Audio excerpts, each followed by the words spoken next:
По тридневната дискусија на координативната средба на представниците на парламентарните групи, денеска конечно е постигнат договор, со што Илија Димовски од ВМРО ДПМН е избран за претседател на комисијата за избори и именувања. Според претходно договореното од политичките партии, ВМРО ДПМН има 6 члена во комисијата за прашање на изборите и именувањата, СДСМ 5, а ДУИ и БЕСА по 1 член. Димовски на пресконференција истакна дека со ова СДСМ денеска првпат по изборите го прифати фактот дека се губитничка партија на изборите. Социјалдемократскиот сојуз денеска првпат после изборите го прифати фактот дека се губитничка партија на изборите и дека се втора партија во ова собрание. Од тука председателското место во комисијата кој што го доби ВМРО ДПМН и 6 членови во комисијата не се добар гест од страна на СДСМ, туку се правила и пракса која што во собранието функционира 25 години.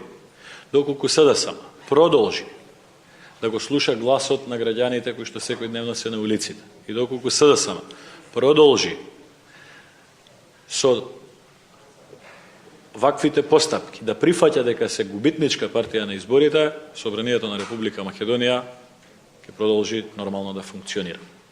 Доколку се обидуваат со постизборна измама да наметнуваат нови правила и нови пракси во собранието на Република Македонија, тогаш сите можности остануваат отворени.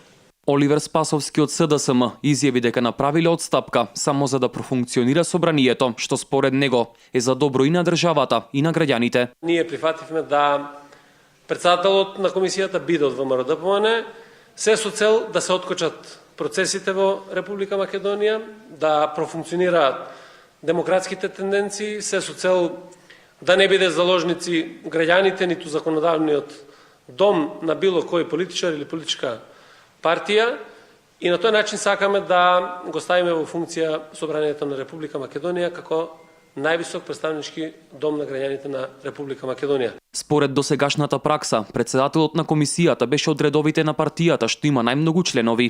Утврдувањето на предлогот за состав на комисијата за прашање на изборите и именувањата беше предуслов за продолжение на конститутивната собраниска седница која почна на 30 декември 2016 година, но беше прекината, а се очекува своето продолжение да го има во понеделник. На продолжението на конститутивната седница треба да се избере и новиот председател на собранието на Република Македонија.